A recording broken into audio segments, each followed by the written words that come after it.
Welcome to this very special edition of the KJ Masterclass Live, the show which ensures that you profit from your time spent here with experts, either through their industry insights, information, or simply learning from them. And today we have with us Daniel Layfield. He specializes in growth and product management, focusing on self-service revenue, and we'll learn from him the frameworks to reduce churn, optimize pricing, and build a product growth engine that drives real revenue. Welcome to the show, Dan. Thanks, AJ. Great to be here. You're welcome. Welcome to the show. Welcome to India in this online form, Dan. And I'm sure not just in India, but a lot of people across the globe will benefit from what we are going to talk right now. We'll talk about how one can build products that become profitable businesses. We'll talk about this. But before that, let's talk a bit about your journey, your background, so that people know who they are listening to. Yeah, sure. So I kind of started my career in management consulting and finance in New York, got very bored very quickly, left, tried to start my own startup, which we kind of got off the ground in the ad tech world. Didn't really work though. I'd say my career in tech started in earnest when I joined Code Academy in probably 2016. So Code Academy was a really big thing online in the mid 2010s when learning to code was the thing. So Code Academy was probably the #1 product online at that time. I got there when there were about 20 people. I was there for 5 years. I ran the growth team from about $10 to $50 million ARR, and then sold for a little over $500 million a couple of years ago. I then jumped to Uber, had a great time at Uber, running the ranking system of the home feed at Uber Eats. And then did solo consulting for 2 years, kind of across a ton of different consumer subscription products. And this is really where I learned to apply the playbook of the things we found to work at Code Academy to other places. Absolutely, absolutely. So how should a small business, especially, how should a startup understand what exactly you are trying to do? What is it that they can learn from you, Dan? Yeah, I think the thing we figured out at Code Academy is how to monetize subscription businesses effectively. So if you think of the 3 core things that a business does, especially a consumer subscription business, like they attract new users, they build something of value that the users stay around and use, and then the users pay the money. And that creates kind of like a flywheel of you bring new people in, the users see the value, you charge the money, you redeploy some of that money to go get more users. And unless you can do the monetization step effectively, it's really, really hard to grow a business. Absolutely. So how do they do that? How would you like to tell them to get started with the way you want to tell them? What is it that they may be doing wrong? Some of the things, if you can explain through your own experience. Yeah, sure. So I'd say there's kind of what I'd say are like 3 major choke points that all your users go through in subscription businesses, like how they buy the product, like how you do payment processing, and then how they leave the product and cancel. And it's really, do you have the best practices set up in those areas? So for how they buy the product, do you have a good pricing structure? Do you have a good checkout page? Does your paywall make sense? Do they understand what they're buying? And then does the purchase flow, is it relatively free of errors and issues? For payment processing, it's kind of like, are you on the right payment gateways? Do you have the right win-back structure set up? Most of this stuff is just configurable within Stripe. And then the cancellation flow is like, how do they leave the product? And are you putting almost like good faith attempts to win them back? So do you give them discounts? Do you let them pause? Do you let them connect to somebody to win them back? Those, I say, are the 3 places I start with almost all companies. Absolutely, absolutely. So when you talk of, your suggestions, your expertise, is it for any particular sector, or it can work in a lot of sectors? Yeah, I'd say the principles are pretty much the same. I'd say they're most effective in consumer subscription businesses, or what I would call like the smaller self-service SaaS companies. I think the depth of the playbook that I have is not as good for big B2B SaaS. So if you're selling primarily through salespeople, consumer subscription is really about starting a compounding machine of growth. And it's the little 1, 2, 3, 4, 5% wins that stack up and make it more effective and compound with time. Absolutely. So one important thing is the churn part that you talk about, and you use this 4 horsemen of churn and how to fight them. Help us understand that also, especially from a small business point of view. Yeah, sure. So I'd say churn really comes from 4 primary use cases. So I'd say there's like, I would rank these from easiest to fight to hardest to fight. The first one is like payments or technical churn. So are you retrying failed cards? Are you getting people to update their cards when they expire? Like, this is a small percentage of your churn, but it stacks up pretty quick in subscription businesses. And these users are like relatively easy to win back. Fighting churn is like super, super, super important when it comes to any business, but especially subscription. Second type of churn, I'd say, is selling to the wrong persona. So there's a concept in product development called user personas. Any product typically has 2 to 5 of them. So at Code Academy, we had 4 main personas. We had what we called students. The second one was hobbyists. So people who don't really have to learn to code for any specific reason, they just do it as a hobby. The third one is what we call upskillers. So people who want to go from kind of learning to be a financial analyst with Excel to learning to be a financial analyst with Python and SQL. And the fourth one was people who are aspiring engineers. If you focus on your best, longest LTV persona, typically you're going to build the biggest business with time. So students are a classically really hard one to focus on. They don't have the problem for very long, and they also don't have a lot of money. For Code Academy, we learned our sweet spot was really the upskillers. So people who like are doing this for a career reason, and therefore like they see an ROI on learning and they want to stay around long enough to learn skills. The third horseman of churn, I'd say, is failure to activate users fast enough. So there's a great stat that came out, I think, of RevCat's benchmarking report this year, that for mobile applications, something like 80+% of people who ever start a trial will do so on day 0. So you typically have, like, I would guess 3 to 5 minutes with any user to connect them to value quick enough, or they just bounce and never come back.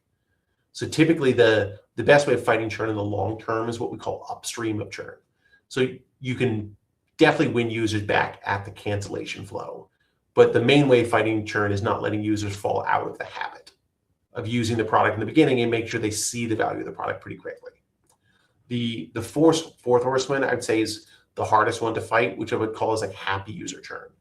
Most products like you solve a temporary problem for users, with the exception of the really big classes. So I say the never-ending problems are things like rent, utilities, entertainment, electricity, mortgages. Like, those problems basically go on for decades. Most consumer products are shorter-term problems. So fitness, weight loss, language learning, those are things users will do typically for under a year. The hardest type of churn to fight is users who successfully use your product, got the value, and now like the experience, it comes to an end. So I met my wife on Bumble, the dating app. I had a great experience on Bumble, but I will never use Bumble again. Like, I'm happily married with 3 kids. So it's like that problem is over for me, and I have no use for that product anymore. So typically this is the hardest one to fight, but what you typically need to build that like next stage of the rocket for growth. Absolutely. So then you talk about price optimization, especially for subscription companies. So should they keep notice of churn part, or should they look also on the pricing part? How do you calibrate these two things? Because then pricing, people are very price sensitive too. Yeah, definitely. I think one of the hardest challenges in product management is sequencing. So there's a lot of things you could do, but what should you do, like right now, and in what order and to what level of scope? So I think across, I'd say, the big buckets of subscription products, your monetization is going to get better across probably 7 categories, kind of like onboarding, pricing, purchase flow, paywall structure, lifetime value optimization, payment processing, churn. All of those have like a suite of best practices in them. And if you input all the best practices, you'll see your business grow stronger with time. I think that's pretty uncontroversial. The hardest thing to figure out is like, where do you start? So the way I usually think about starting is like, you want to get kind of like wins on the board as quick as possible. It's really tempting, especially at medium and bigger size companies, to start a lot of projects in parallel, because like your world is probably organized around a project tracker, and that makes your team look more productive if you're doing more stuff at once.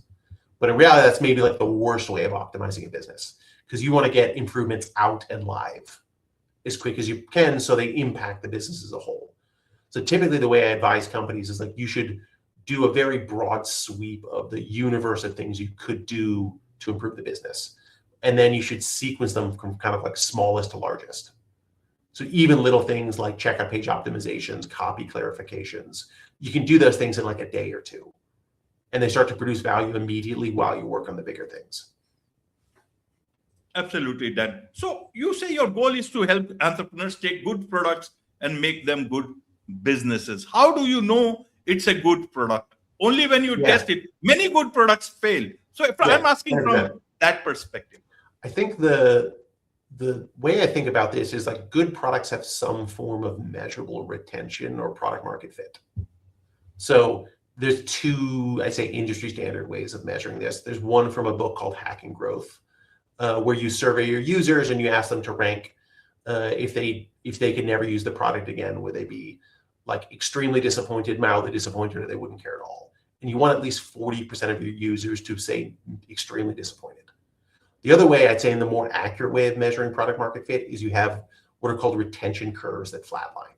So if you take a cohort of your users and you chart them on a cohorted graph, you'll always see user drop off, but you should see that curve flatten at some point. If the retention curves go all the way down to 0, you don't have product market fit. The higher the curve flatlines, the stronger your product market fit is. I'd say once you have that though, and I think the real tragedy of startups is you find a lot of companies that build retaining products, but they don't monetize them effectively, and those companies die. That's like, a personal mission that I'm on. Is like a lot of companies are a few monetization optimizations away from succeeding, but they never figure out the money charging part. And they work so hard to build a great product that helps users. These founders put their personal lives on hold to get something out the door that, they think can be really, really big, but they're just like a few tweaks away from it being a good business. Absolutely. What about product teams? Why do they fail? And how can that be corrected? Is it because they might be good teams somewhere else, but in your company, they don't fit? I want to understand from that level, either from a startup point of view, founders. I'd say when I see product, the department of product kind of not functioning correctly, it usually is one of a few reasons. Maybe backing up a step, like companies traditionally go through an evolution from what I would call like founder-led product management to professional product management.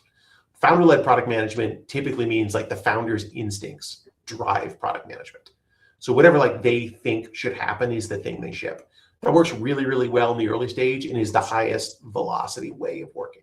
So if your founders are dialed in, they understand the market, just like go with their instincts, if those instincts are working, stay with those instincts as long as you possibly can, because there's no faster way of working. Product management, I say, is more of like a repeatable process of improving a business, where you take company resources, you set goals, you ship projects, and you see those goals work. Excuse me. When companies are typically not working on product effectively, to me, the biggest problem is they don't have goals for those teams. They don't attempt to measure the value of what they do. So it's really, really easy to get caught up in just kind of like tons of ideas. You ship a bunch of stuff, but you don't see any impact in your business. You always have to work back to what I would call in the industry is called a North Star metric. So like overall, there's some intersection of business value and user value that you want to try to improve. And your projects typically have to work on metrics that ladder up to that. And you have to be pretty rigorous at measuring what's making it better. Absolutely. So what's your advice for founders here in terms of product also and product teams also, and whether both are calibrated properly? Yeah, I'd say the easiest thing to do is probably like pick a thoughtful North Star metric. So it's typically some overlap of business value and user value. So Airbnb classically used for a long time like nights booked. So like they're a marketplace, people want to book stays, and people who own houses want to lend out their houses. So nights book is a good like overlap between those users. It's an easy metric to understand. And if it's going up, the business is probably getting better. For educational products, it's probably something more like pieces of content consumed. So like people aren't, if you pick Duolingo, for example, if people aren't logging in and studying and completing packs of questions, the product's probably not functioning. The more people they get to do that, generally speaking, the more revenue they're going to make, and the longer their users are going to retain. So I think it's really easy to try to optimize your business around revenue, but typically that's like a lagging indicator of the value you're creating in the product. Absolutely. You talk about product growth process.